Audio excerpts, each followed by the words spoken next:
Bismillahirrahmanirrahim.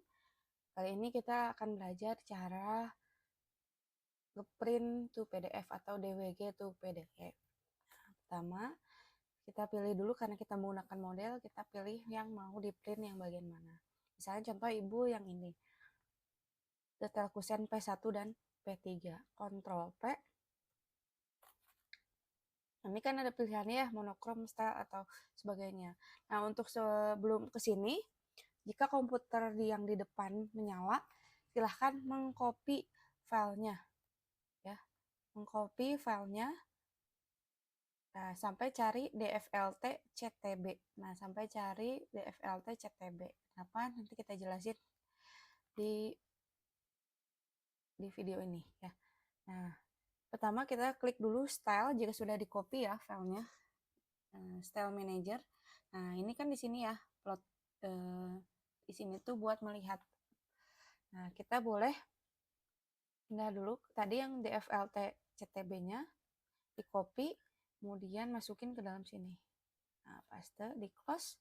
Kemudian kita akan cek kembali bagian sini, kita Ctrl P, apakah sudah masuk atau belum. Nah, ini sudah masuk ya, DFLT CTB.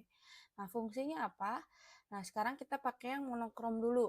Nah, kita pilih yang DWG to PDF. Jika nanti printernya sudah ada, berarti bisa pilih printer yang kalian akan gunakan. Di sini ada macam-macam, tapi untuk sekarang karena bentuknya PDF dulu sebelum di print akan dilihat dulu sama ibu. Jadi harus PDF dulu. Nah, selanjutnya ISO-nya harus pilih ISO full blade. Nah, apabila tidak memilih ISO full blade, contohnya ya ISO A4 seperti ini, pilih yang 210 x 297. Kemudian klik window. Dipilih dari etiketnya biar semuanya kena. Nah, ini diganti potret. Nah, ini ketika di preview, nah ini bentuknya seperti ini. Nah, ini ada jarak atau gap ya. Sehingga kalau menggunakan langsung printer, misalnya pakai printer ini ya.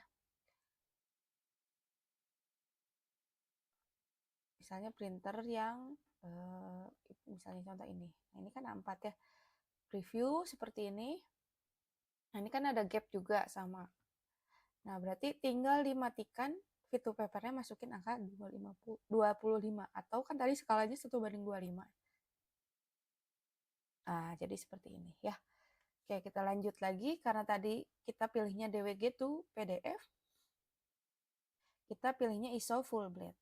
Ini fit to paper-nya nyalain saja. Kalau sudah full blade pasti insya Allah 1:25.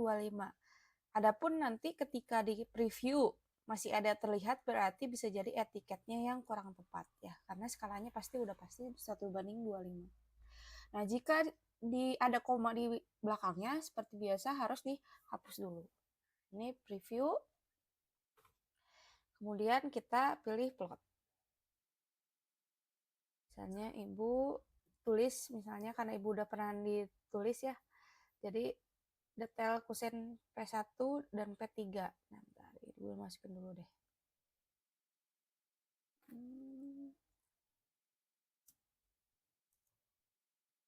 ini masukin dulu biar bisa kalian contoh.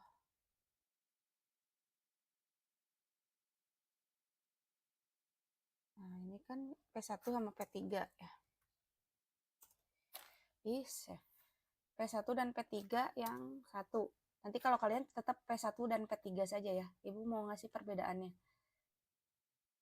Nah, ini sudah di print. Nah, ini terlihat ya seperti ini.